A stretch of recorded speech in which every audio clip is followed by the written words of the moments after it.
अस्सलाम वालेकुम। और आज की ये क्लास जो है क्लास 10 की जो उर्दू है उस पे हमने 50 क्वेश्चन जो है बनाए हैं। हमने इससे पहले की जो क्लास को अपडेट किया है एबीटी एक टेस्ट पेपर है उसकी एक क्वेश्चन पेपर को हमने सॉल्व किया है, शॉर्ट क्वेश्चन को ही सॉल्व किया है।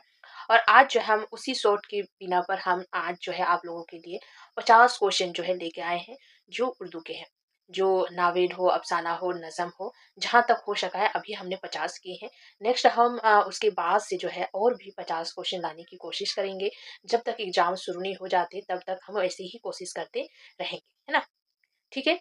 तो आज का जो सबसे पहला वाला क्वेश्चन है इब्नुल वक़्त, है ना?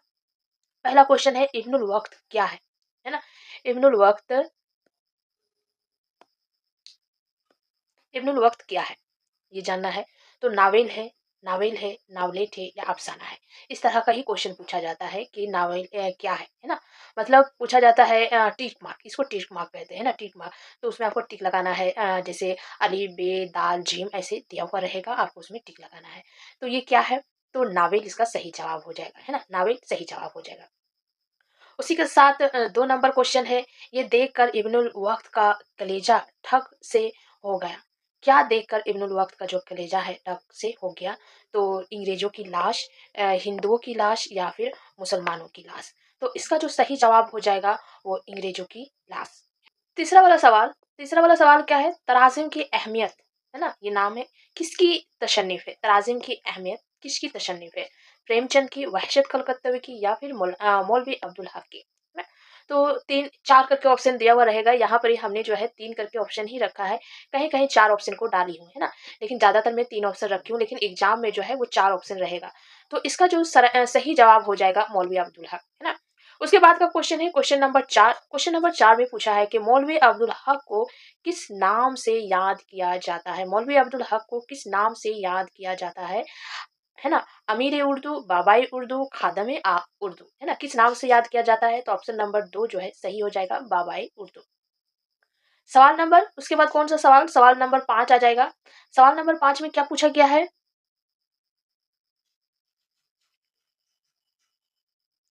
सवाल नंबर 5 में पूछा गया है कि तक़सीम हिंद के बाद, है ना? तक़सीम हिंद के बाद जो है तक़सीम हिंद के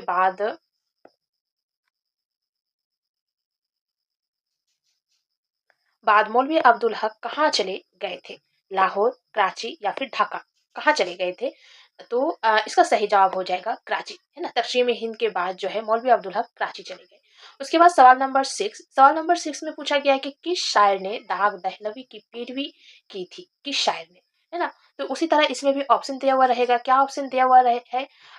वकील अख्तर, है ना? वकील अख्तर, शम्स कलकत्तवी, वहशत कलकत्तवी। तो इसका सही जवाब हो जाएगा ऑप्शन नंबर 2, है ना? ऑप्शन नंबर 2 हो जाएगा शम्स कलकत्तवी, है ना? इसका सही जवाब हो जाएगा। उसके बाद सवाल नंबर 7 में पूछा गया है, सवाल नंबर 7 सवाल नंबर 7 में पूछा गया है कि जहांगीर आबाद, है ना? जहांगीर आबाद का मौजूदा नाम क्या है ना? मौजूदा नाम क्या है? फरीदपुर, ढाका या फिर श्रीरामपुर? तो इसका सही जवाब हो जाएगा 2, ऑप्शन नंबर 2 ढाका। सवाल नंबर 8 में पूछा गया है कि अंग्रेजों ने उर्दू को कब सरकारी ज़बान करार दिया? अंग्रेजों ने कब? 1836, 1837, 1833? तो इसका सही जवाब हो जाएगा 1833। सवाल नंबर 9 में पूछा गया है कि अफसाना अंधेर में दरोगा का असल नाम क्या है ना? क्या था? है ना? अफसाना अंधेर जो है आप लोगों ने सिलेबस में पढ़ा होगा, तो उसमें जो दरोगा होता है उसका असल नाम क्या है? अमजद खान, गोश खान या गयाश खान? तो उसका असल नाम है गोश खान, है ना? उसके बाद क्वेश्चन नंबर कितना आ जाएगा? क्वेश्चन नंबर 10, है ना? क्वेश्चन नंबर 10 में क्या पूछा गया है कि अफसाना अंधेर में प्रेमचंद ने किस त्योहार का जिक्र किया है? किस त्योहार का जिक्र किया है? होली का, दिवाली का या फिर नाग पंचमी का? तो इसका सही जवाब हो जाएगा नाग पंचमी का उसने ये किया है। उसके बाद सवाल नंबर 11 में पूछा गया है कि प्रेमचंद के पहले अफसाने का क्या नाम है? प्रेमचंद का जो सबसे पहला अफसाना है उसका क्या नाम है? कफन है, पोश की रात है या फिर दुनिया का सबसे अनमोल रतन? तो इसका सही जवाब हो जाएगा दुनिया का सबसे अनमोल रतन उनका पहला अफसाना है प्रेमचंद का, है ना। सवाल नंबर 12 में क्या पूछा गया है कि साहब बाथरूम में है, साहब से मुराद यहाँ पर ही कौन है, लीडर है, अफसर है, दोनों है या इनमें से कोई नहीं, है ना। तो इनमें से क्या जवाब हो जाएगा, ऑप्शन नंबर 2, मतलब दोनों है, लीडर भी है और अफसर भी है ना। साहब जो है वो लीडर भी है और अफसर भी है। उसके बाद क्वेश्चन क्या है, क्वेश्चन नंबर क्या हो जाएगा, क्वेश्चन नंबर 13, है ना। क्वेश्चन नंबर 13 में क्या पूछा गया है कि मुज्तबा हुसैन किस अखबार से वाबस्ता थे, है ना। मुज्तबा हुसैन किस अखबार से वाबस्ता थे, इनकलाब, आजाद हिंद या फिर सियासत। तो इसका सही जवाब हो जाएगा सियासत में से वो वाबस्ता थे। क्वेश्चन क्या सवाल है, क्वेश्चन नंबर 14 में पूछा गया कि सुल्तान मोहम्मद गजनवी किस किस्म का ड्रामा है, समाजी, तारीखी या फिर सियासी। तो किस किस्म का ड्रामा है, ये एक तारीखी ड्रामा है ना। उसके बाद क्वेश्चन नंबर 15 में क्या पूछा गया है कि ड्रामा सुल्तान महमूद गजनवी, है ना, ड्रामा जो है सुल्तान महमूद गजनवी का मरकजी किरदार कौन है, सुल्तान महमूद, वजीर आजम या फिर बुढ़िया। तो यहाँ पर इसका सही जवाब हो जाएगा सुल्तान महमूद। उसके बाद क्वेश्चन नंबर 16 में क्या पूछा गया कि जेल में कौन सूफी शायर है ना। जेल में कौन सूफी शायर है, अल्लामा इकबाल, आरजू लखनवी, फैज अहमद फैज। तो इसका सही जवाब हो जाएगा आरजू लखनवी जो है एक सूफी शायर है। सवाल नंबर 17 में पूछा गया है कि गजल के लुग़वी मानी क्या है, गजल के लुग़वी मानी क्या है। तो गजल के लुग़वी मानी क्या है, अगर हम देखते हैं तो गजल की लुग़वी माने औरत, मतलब महबूब की बात करना या फिर महबूब से बात करना, है ना। औरत औरत की बात करना या फिर औरत से बात करना गजल के लुग़वी माने में आते हैं। ये ऑप्शन में दिया हुआ रहेगा, ये दोनों दिया हुआ रहेगा, दोनों में पूछा जाएगा दोनों है या फिर इनमें से कोई नहीं, इस तरह का ऑप्शन दिया हुआ रहेगा। उसके बाद क्वेश्चन नंबर 18 में पूछा गया कि मक्ता में शायर क्या इस्तेमाल करता है, लकब, खताब या तखल्लुस, है ना। मक्ता में, तो मक्ता में क्या इस्तेमाल करता है, तखल्लुस। उसके बाद क्वेश्चन नंबर 19 में पूछे कि गजल के आखिरी शेर क्या कहलाता है, गजल का जो आखिरी शेर होता है उसको क्या कहते हैं। तो मतला कहते हैं, मक्ता कहता है या फिर फर्द कहते हैं। तो गजल के आखिरी शेर को क्या कहते हैं, मक्ता कहते हैं, जिसमें शायर अपना तखल्लुस इस्तेमाल करते हैं। यहाँ पे पूछा ना, मक्ता में शायर क्या इस्तेमाल करते हैं, अपना तखल्लुस इस्तेमाल करते हैं। तो गजल का आखिरी शेर जो होता है उसको मक्ता कहते हैं। सवाल नंबर 20 में क्या पूछा गया कि सिराज का असल नाम क्या है। तो सिराज का असल नाम जो है सैयद शाह सिराज अलाउद्दीन था और तखल्लुस जो है सिराज इस्तेमाल करते थे, है ना, सिराज इस्तेमाल करते थे। उसके बाद क्वेश्चन नंबर 20 में 20 हो गया, 21 में क्या पूछा गया है कि गालिब की पैदाइश कहाँ हुई थी, है ना। तो देखिए हमने ये क्वेश्चन काफ़ी शुरू से तो हमने क्लास 10 की क्लास नहीं ली है, लेकिन अभी जो है मैंने एग्ज़ाम है तो इसीलिए शॉर्ट क्वेश्चन को अपलोड की हूँ। नेक्स्ट और 50 क्वेश्चन अपलोड करने की कोशिश करूँगी इसी तरह, और कुछ जो है 5 नंबर्स क्वेश्चन को भी मैं कोशिश करूँगी अगर एग्ज़ाम से पहले हम अपलोड कर सकें, है ना। और ज़्यादा से ज़्यादा मैं कोशिश करूँगी जो नज़म दी हुई है उसकी खुलासा भी करने की कोशिश करूँगी, जो नज़म आ गए हैं उनकी खुलासा को पहले करूँगी, है ना। तो देखूँगी अपलोड अगर मैं कर सकूँ तो कर सकती हूँ तो करूँगी, है ना। तो गालिब की पैदाइश कहाँ हुई, है ना, गालिब की पैदाइश कहाँ हुई। तो कहाँ हुई, आगरा में हुई, दिल्ली में हुई, लखनऊ में हुई, कहाँ पर हुई। तो आगरा इसका सही जवाब हो जाएगा, है ना, आगरा सही जवाब हो जाएगा। उसके बाद 22 नंबर में क्या पूछा है, गालिब का असल नाम क्या है। तो गालिब का असल नाम क्या हो जाएगा, गालिब का असल नाम क्या हो जाएगा। मिर्ज़ा गालिब का असल नाम अशदुल्ला खान है और तखल्लुस जो है असद पहले करते थे, तखल्लुस पहले असद करते थे। उसके बाद में जो है गालिब इस्तेमाल करना शुरू किए, है ना, गालिब इस्तेमाल करना शुरू किए। नेक्स्ट क्वेश्चन नंबर 23 में क्या पूछा गया है कि गालिब का कोई मशहूर शेर बताइए, उनका अशार बताइए। तो इनमें हमने किताब से ही देखे हैं कौन सा किताब में मशहूर बताया है।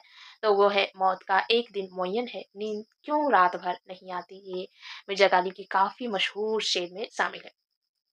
उसके बाद क्वेश्चन नंबर 24 में पूछा गया है कि शहरयार की वफात कब और कहाँ हुई, कब हुई, है ना, कब हुई सिर्फ पूछा गया है। तो एक नंबर में पूछा गया बताया, ऑप्शन दिया हुआ 2010, 2 में 2008 या फिर 2012। तो इसका सही जवाब हो जाएगा 2012, है ना, 2012 में शहरयार की वफात हुई। क्वेश्चन नंबर 25 में पूछा गया है कि शहरयार का असल नाम क्या है, कंवर अबू मोहम्मद खान या कंवर इखलाक मोहम्मद खान। तो इसका सही जवाब हो जाएगा कंवर इखलाक मोहम्मद खान, है ना। उसके बाद क्वेश्चन नंबर 26 में पूछा गया है कि शहरयार के वालिद का नाम क्या है, शहरयार के वालिद का नाम क्या है। तो शहरयार के वालिद का नाम में आ जाएगा कंवर अबू मोहम्मद खान, है ना, कंवर अबू मोहम्मद खान। उसके बाद क्वेश्चन नंबर 27 में पूछा गया है कि शहरयार की वालदा का क्या नाम है? तो वालदा का नाम बिस्मिल्लाह बेगम। 28 क्वेश्चन नंबर 28 में पूछा गया है कि परवीन शाकिर की पैदाइश कब हुई? तो परवीन शाकिर की जो है पैदाइश है वो अगर यहाँ पर देखते हैं 1950 दी हुई, 1952 दी हुई, 1956 दी हुई, तो इसका सही जवाब हो जाएगा 1952, है ना। उसके बाद 29 क्वेश्चन नंबर 29 में पूछा गया है कि उर्दू के मशहूर सबसे मशहूर शायरा के नाम क्या है? शायरा के नाम क्या है ना? उर्दू के मशहूर, है ना, सबसे मशहूर शायरा के नाम बताइए। तो परवीन शाकिर का नाम जो है आते हैं लिस्ट में। उसके बाद क्वेश्चन नंबर 30 में पूछा गया है कि वकील अख्तर की पैदाइश कहाँ हुई थी? मगरबी बंगाल, बिहार या फिर दिल्ली? तो इसका सही जवाब हो जाएगा बिहार, है ना। तो वकील अख्तर की पैदाइश कहाँ हुई थी? बिहार में। क्वेश्चन नंबर 31 में पूछा गया है कि वकील अख्तर बुनियादी तौर पर किस सनफ के शायर थे? तो वकील अख्तर बुनियादी तौर पर गजल के शायर थे या फिर नज़म के या फिर मर्शिया के? तो इसके सही जवाब हो जाएगा गजल के। वकील अख्तर जो है बुनियादी तौर पर गजल के शायर थे। नेक्स्ट क्वेश्चन नंबर 32 में पूछा गया कि वकील अख्तर का कोई मशहूर शेर लिखे। तो मशहूर अशार में दिया हुआ वो क्या देता अख्तर किसी को पन्हा जो खुद उम्र भर बेपन्हाओं में था, है ना। ये उनकी खूबसूरत और मशहूर अशार में है कि वो क्या देता अख्तर किसी को पन्हा जो खुद उम्र भर बेपन्हाओं में था, है ना। तो इनकी मशहूर अशार में है।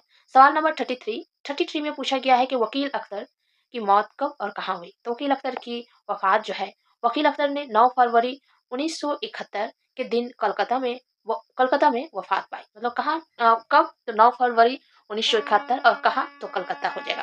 क्वेश्चन नंबर 34 में पूछा गया है कि कोशिश ना तमाम नज़म का नाम है ये। नज़म कोशिश ना तमाम में किस नबी का हवाला आया है ना? किस नबी का हवाला आया है? इसका जवाब आपको देना है। ऑप्शन में क्या दिया हुआ है कि हज़रत मूसा अलैहिस्सलाम, हज़रत खिज़्र अलैहिस्सलाम या हज़रत ईसा अलैहिस्सलाम? तो इसका सही जवाब हो जाएगा हज़रत खिज़्र अलैहिस्सलाम, है ना। तो ये आप लोग की किताब जो पढ़ेंगे नज़म कोशिश ना तमाम, उसी में आपको ये सारी चीज़ें मिलेगी, उसकी जो खुलासा पढ़ेंगे तभी। तो उसके बाद दिया हुआ है 35 अख्तर सुबह से कौन-सा सितारा अख्तरी सुबह से कौन-सा सितारा है ना? कौन-सा सितारा को माना जाता है? मुश्तरी को, ज़हरा को या फिर कुतुब सितारा को? तो अख्तरी सुबह से ज़हरा को माना जाता है। नज़म कोशिश तमाम इकबाल की किस मजमुए कलाम में शामिल है? मतलब कौन सी शेरी मजमुआ में शामिल है? बांगी दारा, बाल जिब्रील या फिर ज़र्ब कलीम? तो बांगी दारा में ये नज्म जो है शामिल है। नेक्स्ट क्वेश्चन 37 में क्या पूछा गया है? 37 में पूछा गया है कि अल्लामा इकबाल कब और कहाँ पैदा हुए? अल्लामा इकबाल कब और कहाँ पैदा हुए? तो अल्लामा इकबाल 9 नवंबर 1877 को सियालकोट पंजाब में पैदा हुए, है ना। उसके बाद क्वेश्चन नंबर 38 में पूछा गया है कि किस शायर को उर्दू का फलसफी शायर कहा जाता है? तो अल्लामा इकबाल को उर्दू का फलसफी शायर जो है कहा जाता है। 39 क्वेश्चन नंबर 39 में पूछा गया है कि अल्लामा इकबाल को जो है सर का खिताब कब मिला? तो अल्लामा इकबाल को जो सर का खिताब है बरतानवी हिंद हुकूमत ने 1923 ईस्वी में अल्लामा इकबाल को सर के खिताब से जो है नवाजा गया था। उसके बाद नेक्स्ट क्वेश्चन है 40 में पूछा गया कि नज्म की शान, है ना, नज्म की शान किसकी तख्लीक है? फैज अहमद फैज, वकील अख्तर या फिर जोश मल्ली आबादी? तो इनका सही जवाब हो जाएगा जोश मल्ली आबादी की नज्म है। नेक्स्ट क्वेश्चन 41 में पूछा गया है कि जोश मल्ली आबादी को किस नाम से याद किया जाता है? शायर इनकलाब, शायर शबाब या फिर दोनों, या फिर यहाँ पर कोई नहीं, ऐसा ऑप्शन रह सकता है ना। तो इसका जवाब हो जाएगा दोनों, है ना। दोनों कहा जाता है, शायर इनकलाब भी और शायर शबाब भी। नेक्स्ट क्वेश्चन है 42 में पूछा गया है कि जोश मल्ली आबादी के वालिद का क्या नाम था? जोश मल्ली आबादी के वालिद का नाम बशीर अहमद खान था। क्वेश्चन नंबर 43 में पूछा गया है कि बिनते हिमालय किसकी तख्लीक है? परवेज शादी, अख्तरुल इमान या फिर अल्लामा इकबाल? तो इसका सही जवाब हो जाएगा परवेज शाहदी, है ना। नेक्स्ट क्वेश्चन है 44 में पूछा गया है कि परवेज शाहदी का असल नाम क्या है? तो असल नाम ऑप्शन दिया हुआ रहेगा सैयद शाह नवाज हुसैन, सैयद वजीद हुसैन, सैयद अकरम हुसैन, है ना। तो इसका सही जवाब हो जाएगा सैयद शाह नवाज हुसैन। उसके बाद क्वेश्चन नंबर 45 में पूछा गया है कि परवेज शाहदी किस यूनिवर्सिटी में लेक्चरर थे, है ना, लेक्चरर थे। तो इसका सही जवाब हो जाएगा कलकत्ता यूनिवर्सिटी में उर्दू के लेक्चरर थे। नेक्स्ट क्वेश्चन 46 में पूछा गया है कि नज्म कब्र किसकी तख्लीक है? तो नज्म कब्र किसकी तख्लीक है? अख्तरुल इमान, परवेज शादी या फिर शौदा, मिर्जा मोहम्मद रफ़ी शौदा। तो इसका सही जवाब हो जाएगा अख्तरुल ईमान, है ना? उसके बाद 47 में पूछा गया है कि नज्म कब्र में किस मुल्क के शहर का ज़िक्र किया गया है? किस मुल्क की शहर की ज़िक्र जो है किया गया है? तो इसका सही जवाब ऑप्शन देखते हैं, मुल्क अरब की या फिर मुल्क आज़म की या फिर हिंदुस्तान की। तो इसका सही जवाब हो जाएगा मुल्क आज़म के बारे में बताया गया शहर, है ना मुल्क। उसके बाद क्वेश्चन नंबर 48 में पूछा गया है कि अख्तरुल ईमान की पैदाइश कब और कहाँ हुई? तो अख्तरुल ईमान की पैदाइश 12 नवंबर 1915 को नजीमाबाद जिला बिजनौर में उनकी पैदाइश हुई। क्वेश्चन नंबर 49 में पूछा गया है कि अख्तरुल ईमान की सवान उम्री आप बीती किस नाम से शाये हुई? तो उनकी आप बीती का नाम है इस आबाद खराबे में। नेक्स्ट क्वेश्चन दिया हुआ है क्वेश्चन नंबर 50, और ये जो है आखिरी क्वेश्चन है इस वीडियो का, है ना? इस वीडियो का आखिरी क्वेश्चन है। मैंने कहा है कि एक इस वीडियो में 50 क्वेश्चन होंगे, तो 50 क्वेश्चन ये लास्ट क्वेश्चन है। क्या लास्ट क्वेश्चन मैं रखी हूँ? अख्तरुल ईमान का आखिरी शेरी मजमुआ किस नाम से शाये हुआ? तो अख्तरुल ईमान का आखिरी शेरी मजमुआ ज़मीन ज़मीन, यादें या फिर बिनते लम्हात, है ना? तो इनमें से इसका सही जवाब जो हो जाएगा ज़मीन ज़मीन। इन ज़मीन ज़मीन अख्तरुल ईमान की आखिरी शेरी मजमुआ का जो है नाम है। ठीक है? तो ये 50 क्वेश्चन हो गए। नेक्स्ट हम कोशिश करेंगे और 50 क्वेश्चन लाने की, और इसी तरह से मैं कोशिश करती रहूँगी कि आपकी जो शॉर्ट क्वेश्चन का रिवीजन इसी तरह चलते रहे। कोशिश करना मेरा काम है बस, और कुछ नहीं कह सकती मैं।